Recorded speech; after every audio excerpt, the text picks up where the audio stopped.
Bienvenidos los que periódicamente estamos siguiendo este estudio acerca de la biografía de Jesús. Y a esta altura estamos en el principio, cómo empezó la iglesia cristiana. La iglesia cristiana ha sido la más grande revolución que ha existido abajo del sol, en la tierra. Hace 2000 años que empezó y ha cambiado la estructura del mundo. Vivimos en la era cristiana. Pero cuando empezó no fue fácil. Tuvieron muchos contratiempos los discípulos de Jesús. El otro día habíamos visto cómo los pusieron presos a los apóstoles en Jerusalén, las autoridades, o sea, el presidente con toda la cámara, la unicameral que tenían, que se llamaba el Sanedrín, y vimos cómo Dios, de alguna manera extraordinaria, los liberó de ser condenados a muerte, por medio de uno de ellos mismos, que era una persona importante, que aconsejó de no hacerles nada, pero sin embargo no la sacaron de arriba porque fueron azotados con varas, que era el sistema que tenían. No dice acá que fue con varas, pero era el sistema que tenían en ese entonces. Y los apóstoles, después de haber sido azotados, salieron contentos porque se habían considerado dignos de sufrir por causa de Jesús. Si alguno de nosotros tenemos a alguien a quien venerar significa no adorar, venerar significa estudiar la vida de la persona y imitarla para vivir una vida que agrade a Dios, que eso está bien. Lo que está mal es ponerle vela a esa persona y pedirle a esa persona en vez de pedirle directamente a Dios. Eso es lo que está mal. La iglesia crecía por todas partes, dice, el número de los cristianos aumentaba cada día más, porque claro, el cristianismo da respuesta a las necesidades básicas del ser humano. Ningún otro sistema filosófico de vida da respuesta. Entonces la gente que escuchaba las enseñanzas de Jesús las aceptaba y su vida era cambiada, era transformada. En este tiempo también, aquel que acepta a Jesús como el jefe máximo de su vida cambia. Empieza a vivir con el propósito para el cual ha sido creado y es una nueva persona, una nueva creación.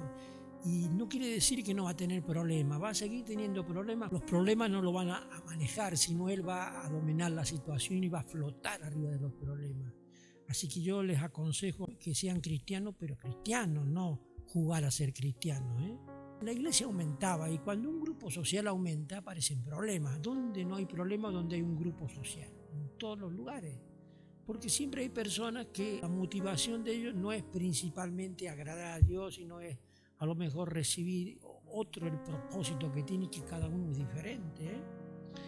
Y dice en el capítulo 6 de los Hechos, estamos siguiendo el libro de los Hechos de los Apóstoles, que es la historia de cómo comenzó la iglesia y que todavía no se ha terminado esa historia.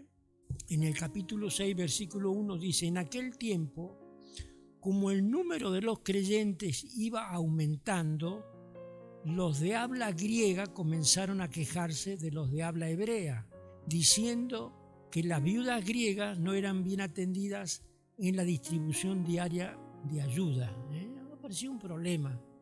Parece ser que tenían obra social, porque en aquel entonces ser viuda era la peor desgracia que le podía pasar a una mujer, porque no heredaba la mujer al marido, sino que heredaba el hijo mayor. Entonces quedaba completamente desprotegida, se convertía en paupérrima, no pobre, sino más que pobre.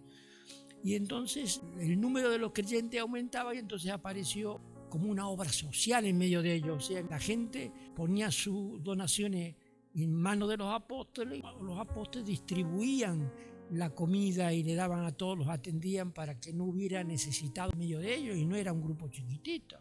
Ya era un grupo como 30.000 personas y no más. Entonces, en esa distribución aparecieron los problemas. ¿Y cuál dice acá? Que las viudas griegas eran desatendidas en relación a las viudas hebreas. O sea, ya apareció un problema de discriminación, un problema racial apareció, y en todos los lugares hoy día también hay problemas raciales. Acá donde yo estoy hay problemas raciales y en todos lados hay problemas. ¿Y cuál fue el problema? De que las mujeres judías, pero que habían nacido en la diáspora, es decir, fuera de Israel, no necesariamente eran de Grecia, podía haber nacido en Siria, en Egipto, en el norte de África, en Italia, no importa, le llamaban griegas a las que habían nacido en el extranjero. ¿Por qué? Antes del Imperio Romano estuvo el Imperio Griego, con Alejandro Magno, y después que se dividió el imperio de Alejandro Magno en sus generales, creo que fueron 4. Entonces, a los judíos que habían nacido en el extranjero le llamaban griegos. Por eso que Lucas, por ejemplo, que escribe este libro, teóricamente parece ser que era griego. Era un judío que no había nacido en Israel, sino fuera de Israel, no necesariamente en Grecia. Hubo discriminación y apareció un problema, porque a las que no habían nacido en Israel le daban menos, eran dejadas medio de lado. Es decir, había discriminación. Primero atendían a las viudas que habían nacido en Israel y después a las otras. Y seguramente que eran mal atendidas o le daban menos. ¿Y qué pasó? Ante ese problema, los 12 apóstoles reunieron a todos los creyentes y le dijeron: no está bien que nosotros dejemos de anunciar el mensaje de Dios para dedicarnos a la administración. No está bien que nos dediquemos a la parte administrativa y dejemos de enseñar las cosas de Dios a la gente. No está bien. Pero reunieron a la gente. Y acá podemos captar una cosa, de que el cristianismo no es verticalista de arriba para abajo, sino que también es congregacionalista. Hoy día tenemos 2 maneras de organizarnos las iglesias. Una es congregacionalista, que en las iglesias se reúnen el conjunto de cristianos y ese es el que maneja los destinos de ese grupo, de esa iglesia, de esa institución.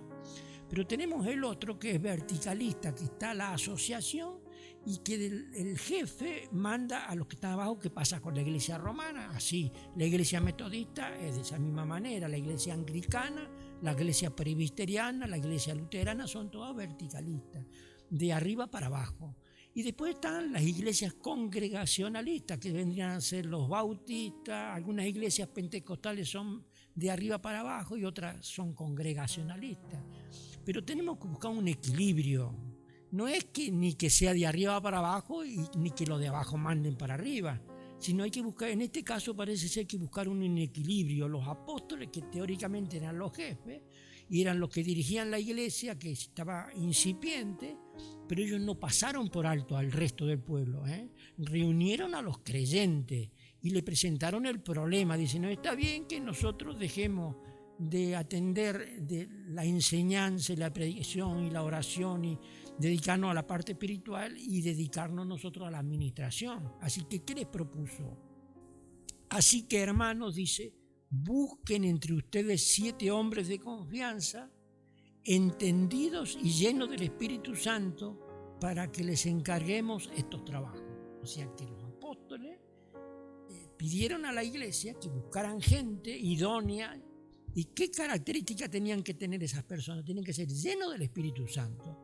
Tienen que ser personas capaces, entendidos, no cualquiera, ignorante. Fíjense, hombres de confianza, en los cuales uno podía confiar. Hombres entendidos, o sea, inteligentes, y hombres llenos del Espíritu Santo. O sea, 3 condiciones. Y yo creo que en nuestra iglesia, a nuestros líderes tienen que tener esas 3 condiciones.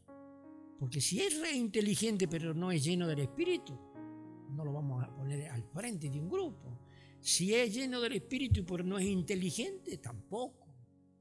O sea que tiene que tener esa característica la persona para que el grupo avance. O sea, búsquenme personas para administrar la parte de la obra social. Fíjense, búsquenme ustedes 7 hombres de confianza, entendidos, o sea, inteligentes, que sean capaces y llenos del Espíritu Santo, para que les encarguemos estos trabajos. O sea que yo aconsejo que cuando tengamos que hacer una obra social, un trabajo social, que no pongamos a cualquiera, no pongamos al marido de la hermanita que no busca ni de Dios, pero ese día hay un asado, hay comida, y viene porque la panza manda.